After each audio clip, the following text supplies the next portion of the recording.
Bom, o desvio condicional é uma forma de permitir a escolha de um entre múltiplos fluxos de execução por parte da máquina. Ou seja, é uma maneira de possibilitar a tomada de decisões por parte do executor do algoritmo, né? Então, o caso mais simples se dá através do uso da instrução se, ou if, em inglês, que seria utilizado na maioria das linguagens de programação, praticamente todas as linguagens de programação. A sintaxe do se, em Portugal, é se, condição, então, à frente do se tem uma condição.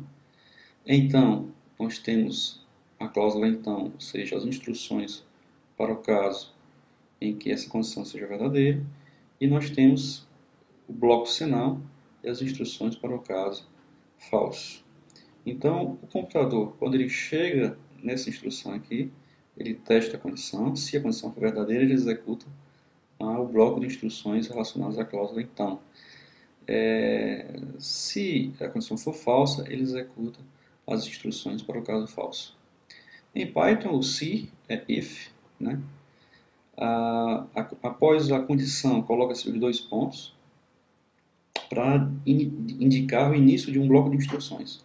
O bloco de instruções que vem a seguir vem separados por linhas, mas vem deslocado à direita em relação ao if. Isso se chama indentação. E enquanto os comandos que aparecerem aqui nas linhas subsequentes estiverem deslocados à direita em relação ao if, eles são pertencentes ao mesmo bloco, ao bloco de instruções para o caso verdade. A seguir, terminado o bloco, vem o comando else. O else deve ficar imediatamente abaixo do if, né? Dois pontos também para indicar o início do bloco de instruções para o caso falso.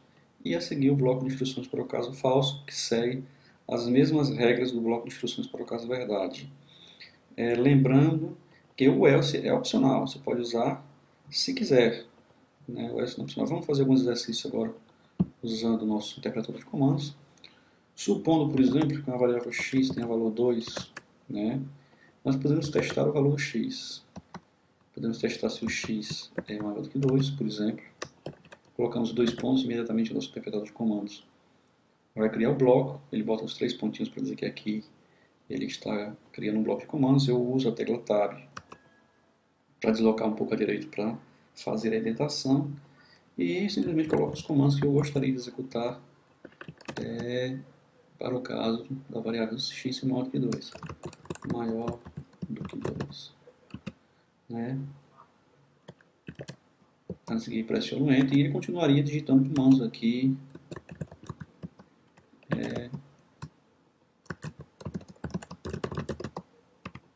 Até não haver mais necessidade de comandos nesse bloco. Bom, nesse caso, eu posso então usar a cláusula else.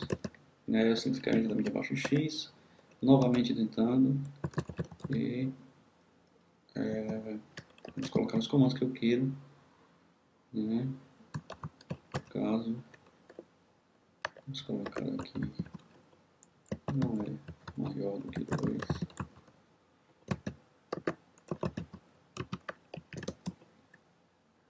Bom, poderia, se quisesse, colocar mais alguns comandos. Quando eu pressionar a tecla Enter, ele vai finalizar o bloco e vai executar imediatamente. Então, vamos ver qual é a saída que ele dá para esse teste aqui, esse primeiro teste. Não é maior do que 2. Então, ele fez o teste, verificou que o x não é maior do que 2 e imprimiu.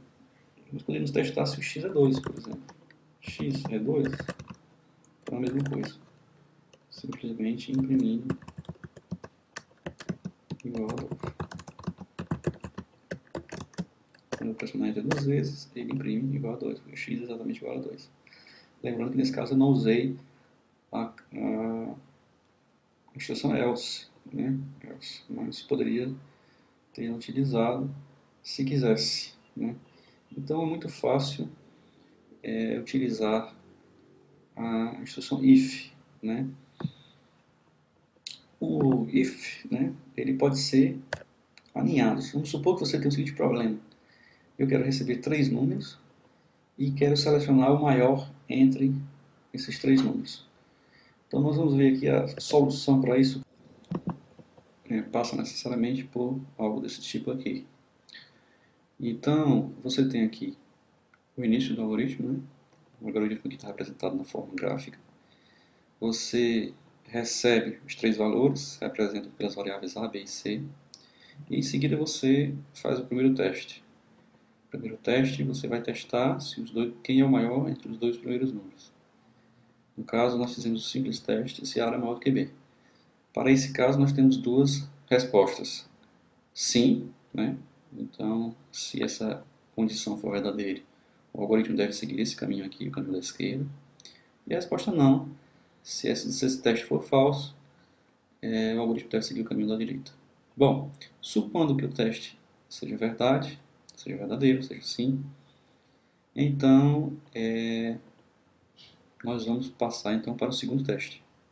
O segundo teste seria testar se o A, que é maior do que B, é também maior do que C. Ora, se o A for maior do que B e maior do que C, né, se o teste for verdadeiro, pegamos o caminho sim, né, e damos saída ao valor A. O valor A é o maior de todos.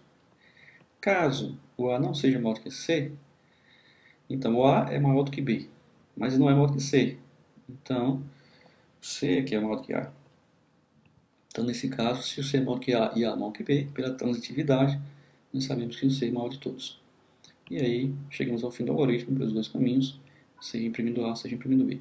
Caso essa condição não seja verdade, então quem é o maior é B. Então eu vou testar se o B também é maior do que C.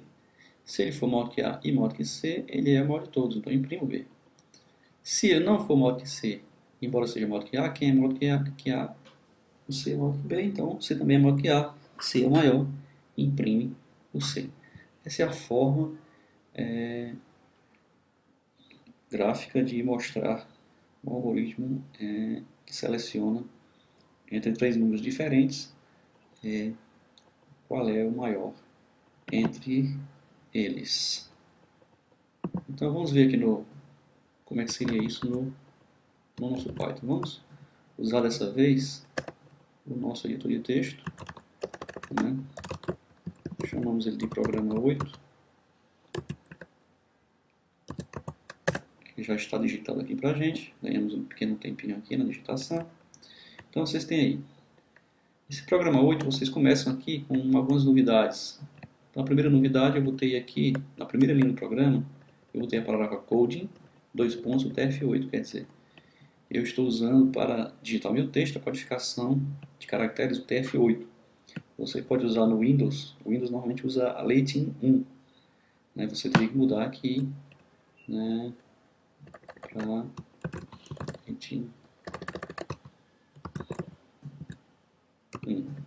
Nenhum problema, né? Vamos deixar aqui o TF8. Para que isso? Para que eu possa usar acentos nos meus strings, né? Até agora nós vimos que nós não temos usado acentos nos strings. Nós vamos ver como usar. Então a primeira coisa é colocar isso aí na primeira linha do programa, tem que ser nas duas primeiras linhas no máximo, né? Para que o interpretador Python saiba que esse texto inteiro está usando a codificação TF8. Bom, agora nós temos aqui um comentário, que é o nome do programa, para que serve, e a primeira parte do programa, que são as entradas de dados. As entradas de dados são simplesmente o primeiro comando, a primeira linha, ele pede, usa o input, digite um valor para A, né? A seguir, ele pede outro input para pedir um valor para B, os valores são numéricos, e outro input ele pede um valor para C. Então, dessa forma, ele vai pedir três valores e vai seguir. O primeiro, isso aqui equivale no nosso gráfico, vocês viram lá, equivale a essa entrada de dados aqui, essa parte do gráfico, né? Bom, a seguir, vem um novo comentário explicando a parte do programa. Então é bom usar comentários para explicar, tornar mais claras as seções do programa. Isso ajuda a compreensão do programa por parte de uma terceira pessoa que for estudar mais tarde. Então, primeiro teste.